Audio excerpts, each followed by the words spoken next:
प्यारे साथियों, नमस्कार। आज है तारीख 30 दिसंबर और आज के मुख्य समाचारों के माध्यम से हम आज जो करंट के टॉपिक्स होते हैं वो देखेंगे। सबसे पहला जो न्यूज़ है वो प्रधानमंत्री की अयोध्या जो वो विज़िट कर रहे हैं उसको लेकर के है। तो इस न्यूज़ से हमारे पास एक इन्फॉर्मेशन आता है कि वहाँ एक महर्षि वाल्मीकि अंतर्राष्ट्रीय हवाई अड्डे का उद्घाटन किया जा रहा है। यानी कि जो अयोध्या वाला जो कल हमने आपको दिया था होमवर्क कि आप इस एयरपोर्ट का नाम ज़रा एक बार सर्च करेंगे, उसका नाम आज आपको मिल गया। अगर आपने कल होमवर्क नहीं किया था तो आज आपको ये मिल गया, लेकिन इसका मतलब यह नहीं है कि आप होमवर्क नहीं करेंगे, आप होमवर्क ज़रूर करेंगे। प्रधानमंत्री आज वीडियो कॉन्फ्रेंस के जरिए तमिलनाडु में 6 वंदे भारत ट्रेनों को रवाना करेंगे। अब आप देख रहे हैं कि इतने वंदे भारत ट्रेन चल चुके हैं तो अब इसकी ना रिलेवेंसी थोड़ी कम हो गई एग्ज़ाम को लेकर के। अगला जो न्यूज़ है वो गृह मंत्री के असम की घटनाओं के बारे में है, उस पर हम लोग बात करेंगे। और उसके बाद पीएम स्वनिधि योजना के बारे में बात करेंगे हम।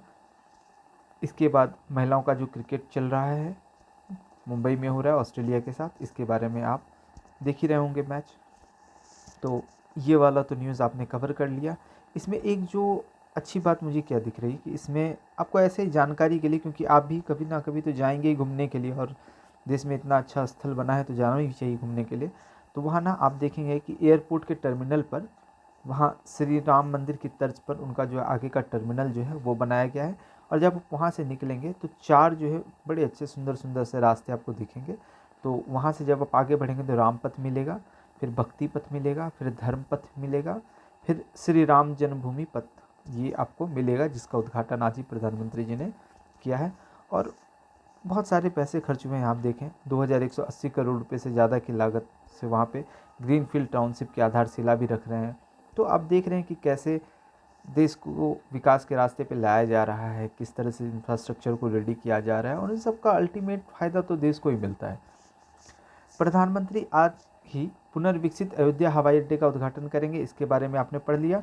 एक ये है news Amrit Bharat special train, और ये पहली, जहाँ तक मुझे न्यूज़ में लग रहा है, न्यूज़ चैनल्स और भी जहाँ भी है वहाँ पे मैं ये देख रहा हूँ कि इसके बारे में ये कहा जा रहा है कि पहली है, लेकिन इससे भी कुछ जगह पे और भी मुझे सोर्सेस मिले। हालांकि रेडियो न्यूज़ में भी कुछ दिन पहले ये पहली ही बोली गई थी। ये पहली अमृत भारत स्पेशल ट्रेन है जो अयोध्या से चलेगी।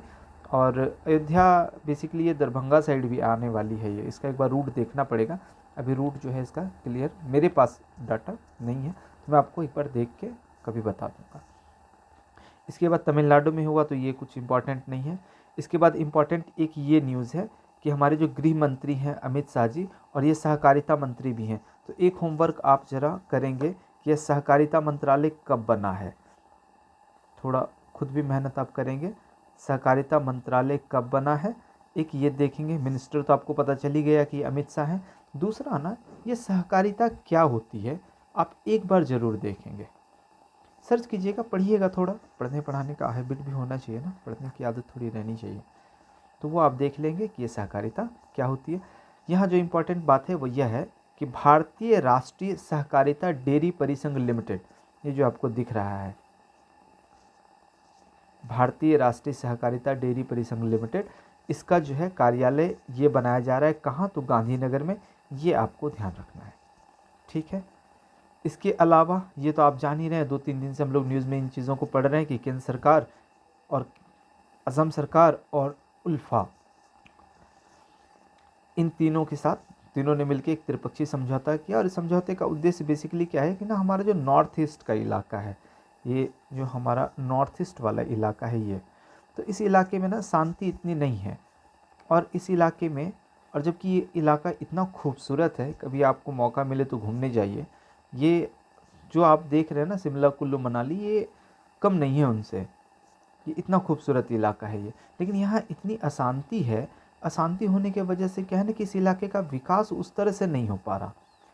और जब विकास नहीं हो पा रहा, दूसरा क्या है ना कि एक बंदा है यहाँ, राइट, दिल्ली में बैठा हुआ, इसके लिए हिमाचल जाना ना, हिमाचल के लोगों के साथ ये तुरंत घुल मिल जा रहा है लेकिन ये असम के लोगों के साथ, मणिपुर के लोगों के साथ उतना घुल मिल नहीं पा रहा, क्योंकि कनेक्टिविटी उस तरह से नहीं है। अगर यहाँ विकास हो जाए, यहाँ शांति आ जाए तो कनेक्टिविटी होगी, और कनेक्टिविटी होने से क्या होगा कि हमारा देश और ज़्यादा सुदृढ़ होगा, और अलगाववाद की जो भावना है उधर वो कम होगी। कम क्या होगी, मतलब आप ख़त्म समझ लीजिए कि वो चीज़ें ख़त्म हो जाएगी। तो उसका देख लीजिए कि एक त्रिपक्षीय समझौता किया गया। ये डायमेंशन थोड़ा सा इस पर ध्यान देने वाली चीज़ें होती थी। अच्छा, इस पर बीपीएससी ने एक बार क्वेश्चन पूछा है कि ये जो त्रिपक्षीय बातचीत हुआ है या वो हुआ है, वो उस समय बातचीत ये चूँकि 12 साल से चल रहा है, ये आज का नहीं है, लंबा बातचीत है, और उसके बाद जा कर के ये सक्सेस मिला है। तो ये बहुत बड़ा अचीवमेंट है, ये भी आपको ध्यान रखना है। और ये काम जो है गृह मंत्री अमित शाह की उपस्थिति में हुआ, तो यानी कि केंद्र सरकार की तरफ से गृह मंत्रालय ये हुआ। आप ना 2 होमवर्क और देखेंगे, मैंने अपने क्लासरूम में भी आप लोगों को होमवर्क दिया था ये वाला। ये एक ना क्षेत्रीय परिषदें होती हैं, और एक ना उत्तर पूर्वी, ये नॉर्थ ईस्ट वाला जो है, एक ये परिषद है नॉर्थ ईस्ट परिषद। तो ये दोनों परिषदें एक बार आप देखेंगे, आप देख लीजिएगा एक बार, तो आपको ना थोड़ा आइडिया लगेगा कि यहाँ केंद्र सरकार क्यों है, और केंद्र सरकार में भी अमित शाह क्यों है यहाँ पे। तो एक बार जब आप इसको देखेंगे तो आपको ये चीज़ें समझ में आ जाएंगी। तो क्या होगा ना कि वो चीज़ आपके मन में रच बस जाएगा। अगला, श्री शाह ने और भी बातें कही थी। उन्होंने कहा था कि असम में जो हिंसक घटनाएं हैं वो कम हुई हैं, और मौत के मामले में भी कमी आई, और अपहरण के मामले में भी कमी आई। तो असम में अगर इस तरह की चीज़ें हो रही हैं तो फिर आप देख रहे हैं थोड़ी शांति आ रही है। और अभी आप कुछ दिन पहले देख रहे थे कि हम लोग मणिपुर में जो है, मणिपुर की घटना पूरे देश को जो है इसके बारे में पता था, बहुत आसान था मणिपुर। तो ये ना एक आगे एक स्टेप और हम बढ़े हैं इसमें, आप ये मान कर चलें। और इसके बारे में कभी कुछ मिले पढ़ने के लिए तो ज़रूर पढ़िए। इसके बाद आपको पता है हमारे मंत्री हैं हरदीप सिंह सॉरी, और ये आवासन और शहरी कार्य मंत्री हैं। तो इन्होंने जो है अभी प्रधानमंत्री स्वनिधि योजना के बारे में बताया कि भाई प्रधानमंत्री स्वनिधि योजना के तहत जो है हम लोगों ने बहुत सारे लोगों को, लगभग 57 लाख से अधिक लोगों को हमने इसमें लाभ पहुंचाया है। और ये 57 लाख में 45% लाभार्थी तो ऐसी हैं जो महिलाएं हैं, ठीक है, और 72% ऐसे हैं जो वंचित वर्ग से हैं, जिनके पास नहीं है उस तरह की, उनके पास उतने संसाधन नहीं है। तो ये है, तो एक होमवर्क आपका बनता है ना कि ये पीएम स्वनिधि योजना क्या है। हिंट मैं आपको दे देता हूँ, प्रधानमंत्री स्वनिधि, स्व ये वो वाला स्व नहीं है, ये SUV वाला है। आप एक बार इसका फुल फॉर्म देखेंगे, यहाँ लिख देता हूँ मैं, आपको सही रहेगा। PM स्व का मतलब हो गया STREET, स्ट्रीट वेंडर्स आत्मनिर्भर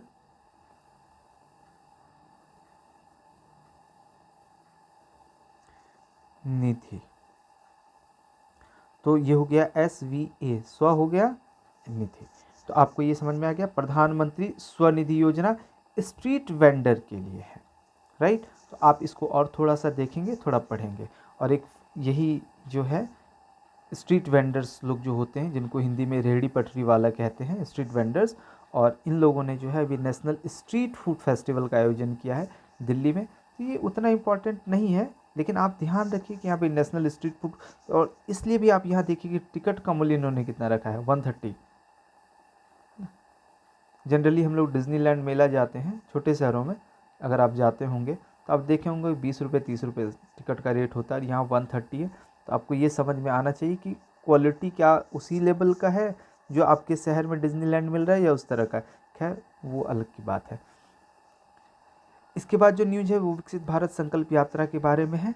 विकसित भारत संकल्प यात्रा के बारे में हम लोग ना 4-5 दिन से बहुत पढ़ रहे हैं। हमने आपको इसके बारे में हमेशा होमवर्क दिया, जो आपने देखा था कि अभी जो है झारखंड, मैंने होमवर्क जो दिया था तो आपने झारखंड के खूंटी से ये जो शुरू हुआ था, तो आपको मैंने ये होमवर्क दिया हुआ है। आपने बहुत लोगों ने मुझे होमवर्क करके दिखाया भी है, और वो मुझे आंसर भी सबका मिला है, मैंने देखा है, बहुत अच्छा है सब लोगों ने जो लिखा है। थोड़ा और बेहतर तो हो ही जाता है। एनीवे आगे बढ़ते हैं। और इसमें ना कुछ चीज़ें और आपको जो मैंने दिया ना उद्देश्य, और एक बार मैंने आपको होमवर्क दिया था कि इसके तहत क्या क्या मिल रहा है। मैंने इसलिए कह रहा था ताकि आप ना केंद्र सरकार की योजनाओं से वाकिफ़ हो जाएं कि केंद्र सरकार की कौन कौन सी योजनाएं हैं चल रही हैं। अब देखिए, अगर आप योजनाओं की लिस्ट देखेंगे तो बड़ी लंबी लिस्ट है। आप इस तरह ना सारी लिस्ट को याद नहीं कर सकते, लेकिन जो वैसी योजनाएं जिनकी दरकार लोगों को एकदम ज़्यादा ज़रूरी है, तो ऐसी योजनाएं तो हमको दिख जाती हैं ना, जैसे आयुष्मान कार्ड, ठीक है, जैसे किसानों को क्रेडिट कार्ड दे रहे हैं हम, है ना, बेटी बचाओ बेटी पढ़ाओ, इस तरह की जो आपकी बेटी हमारी बेटी योजना है ना, अब ये राज्य सरकार की योजना है। तो इस तरह आप जो है बहुत सारा जो है देख सकते हैं, धीरे धीरे आपको पता चल जाता है ना। जैसे हम लोगों ने एक चीज़ और देखा था कि कैसे ड्रोन से किसानों को, हम लोगों ने पढ़ा था कि ड्रोन से जो है किसानों को उर्वरक छिट करके दिखाया जा रहा है, तो लोगों को ये पता चल रहा है कि भाई ड्रोन का उपयोग गांव में किस तरह से हो सकता है, ड्रोन से हम कैसे कृषि कर सकते हैं। और कुछ दिन पहले, 2-4 दिन पहले की बात है, आपने न्यूज़ में देखा भी होगा कि 15 महिलाओं को जो है वो ड्रोन पायलट की ट्रेनिंग दिलवाई गई। तो ये आप धीरे धीरे अपने दिमाग में रखेंगे तो चीज़ें हो जाती हैं, एग्ज़ाम का आंसर क्वेश्चन जो होता है एग्ज़ाम में आपका सॉल्व हो जाता है। महाराष्ट्र सरकार ने ड्रोन मिशन स्थापित करने की मंजूरी दी है। अब यहाँ देखिए ड्रोन क्या क्या कर सकता है, सुरक्षा, निगरानी, आपदा के दौरान वो राहत पहुँचा सकता है, बचाव कार्य कर सकता है, दूर दराज के इलाकों में अगर मेडिसिन पहुँचानी है तो वो कर सकता है, टीके पहुँचा सकता है, वो बुनियादी ढांचा परियोजना और यातायात प्रबंधन की निगरानी के लिए जो है ये काम कर सकता है। सपोज़ कीजिए एक पुल बन रहा है, राइट, अब ये पुल बन रहा है, इस पर निगरानी रखनी है, तो भैया एक ड्रोन भेजा किनारे से और यहाँ पे निगरानी हो गई। यहाँ लोग काम कर रहे हैं तो कौन क्या कर रहा है, किस तरह का काम चल रहा है, ड्रोन के माध्यम से हो गया। अब नहीं तो क्या होगा भाई, जो इंस्पेक्शन करने वाले अधिकारी हैं वो आएंगे ऊपर, खतरा भी है ना, क्योंकि वो तो ट्रेंड नहीं है ना, तो ये चीज़ भी है। तो यहाँ आपको ड्रोन के उपयोग में 2-4 उपयोग यहाँ दिख गए।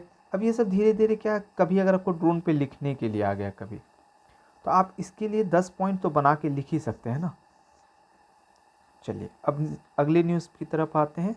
भारतीय प्रौद्योगिकी संस्था IIT बॉम्बे के विशेषज्ञ दलों की रिपोर्ट के आधार पर 5 वर्षीय कार्यान्वयन योजना तैयार की गई है। तो IIT बॉम्बे ने ये कार्यान्वयन योजना तैयार की है, तो इसका मतलब अब जो इम्प्लीमेंट होगा उसमें ज़्यादातर चांसेस किसके हैं, IIT बॉम्बे के। तो अगर ड्रोन से रिलेटेड कभी IIT का क्वेश्चन अगर आपको आ जाता है कि ड्रोन टेक्नोलॉजी को लेकर के इस तरह का, और आपने स्पेसिफिकली उसके बारे में नहीं पढ़ा है कहीं, या आपको ध्यान नहीं आ रहा कि वो IIT दिल्ली है, IIT मद्रास है, क्या है, तो ऐसे में आपके पास एक ना ये होता है, इसको बोलते हैं तुक्का लगाना। तो तुक्का ऐसे नहीं लगता है, ये अनुमान के आधार पर जो आप लगाते हैं, इस तरह का तुक्का लगाया जाता है। अगर ये सही हो गया उस समय तो सही हो गया, नहीं हुआ तो नहीं हुआ। तो तुक्का भी ऐसे नहीं लगा दिया जाता है कि हाँ भाई सिक्के उछाले और सिक्का उछाल के हेड आया तो A और B। तो ये आपको एक हमने चीट दिया, इसको भी थोड़ा ध्यान रखिएगा। इसके बाद जो है ये क्रिकेट हो रहा है महिलाओं का, इसके बारे में तो आप पढ़ ही रहे हैं। अनुराग सिंह ठाकुर, आज जो है कैलेंडर जारी हो गया भारत सरकार का, इसके बारे में भी आपने पढ़ा। यहाँ पर ना आपके लिए वनडे एग्ज़ाम वाले जो बच्चे हैं, देखिए आपके लिए एक न्यूज़ है यहाँ। राजस्थान के मुख्यमंत्री भजनलाल शर्मा, जो बिहार दरोगा SSC इन सब का जो एग्ज़ाम देते हैं, वनडे वाला जो एग्ज़ाम होता है, उसके लिए ये फैक्ट है, रेलवेज़ वगैरह के लिए, कि राजस्थान के मुख्यमंत्री है भजनलाल शर्मा, ये नए अपॉइंट हुए हैं। यहीं पे आपको राज्यपाल का भी नाम मिल गया कि राज्यपाल कौन है, कलराज मिश्र, और अभी इनके मंत्री बनेंगे। तो राजस्थान वाले तो इस पर पूरा ध्यान दीजिएगा ही दीजिएगा, क्योंकि आपके स्टेट के हैं तो उनके बारे में तो पता आपको होना ही चाहिए। एक न्यूज़ और है, राष्ट्रपति जो हैं हमारी द्रौपदी मुर्मू, जो माननीय राष्ट्रपति हैं, इन्होंने शीतकालीन सत्र के समापन के बाद दोनों सत्रों के 17वासान कर दिया। तो एक क्वेश्चन आपका यहाँ हो जाता है 17वासान, जो मेरे क्लास के स्टूडेंट रहे हैं उनको मैंने बता रखा है 17वासान, एक बार तुम लोग जा कर के फिर से देख लोगे अपनी कॉपी में क्या है, और इसी तरह तुम्हारा रिवीजन हो जाएगा ये 17वासान क्या होता है। और भी चीज़ें वहाँ पे मैंने तुम्हें 2-3 चीज़ें और बताई थी, उन सबको भी रिवाइज़ कर लोगे। अगला जो न्यूज़ है वो युवा वंशियों के लिए जो है विदेश मंत्रालय एक जानो भारत कार्यक्रम जो है वो चलाती थी। 2003 में ये कार्यक्रम शुरू किया गया था, तो अभी उसके 20 साल पूरे हुए हैं। तो इसके बारे में जो है बताया गया कि अभी अब हमारे जो है इसके 20 साल पूरे हो गए हैं, हम लोगों ने बहुत अच्छा इस मुद्दे पे काम किया है। उनके जो सचिव हैं मुक्तेश परदेसी, मंत्रालय के काउंसलर, पासपोर्ट, वीज़ा और प्रवासी भारतीय के मामलों वाले सचिव जो होते हैं, उनके सचिव हैं, इन्होंने ये बात की जानकारी दी। ये छोटा मोटा न्यूज़ हो जाता है ना, तो यही सब हाइड होता है, जो पूछ लिया जाता है तो पता नहीं चलता। तो ये आप थोड़ा सा ध्यान रखिए कि जानो भारत कार्यक्रम जो है ये विदेश मंत्रालय ने शुरू किया, 2003 के आसपास किया, और इतना सा दिमाग में रह जाता है। अखबारों में अगर हम लोग देखें तो अखबारों में हम लोगों को बस एक न्यूज़ मिला है, और वो ये है कि कैंसर रोगियों के लिए पहला सिरप बना है। अभी इसका नाम तो नहीं पता चला है कि सिरप का नाम क्या है, लेकिन ये बनाया है टाटा मेमोरियल अस्पताल ने। और टाटा आपको पता है हमारे देश की बहुत बड़ी कंपनी है। इसके अलावा और आप जान ही रहे हैं कि कोरोना लगातार बढ़ रहा है, तो मास्क तो आप लगा के ही रखें। और बाकी तो ट्रेनों के बारे में, इसके बारे में और कुछ खास इसमें मुझे दिखा नहीं। बहुत बहुत धन्यवाद। एक और इन्फॉर्मेशन ये था कि हम लोगों की ऑनलाइन बैच जो है वो स्टार्ट होने वाली है 20 जनवरी से। अगर कोई इच्छुक हैं ऑनलाइन क्लास करने का, तो आप इस नंबर पर कांटेक्ट कर सकते हैं, और इस पर आपकी बातचीत हो जाएगी और आप इनरोल हो जाएंगे, तो जो है आप रेगुलर क्लास के साथ जुड़ जाएंगे। बहुत बहुत धन्यवाद।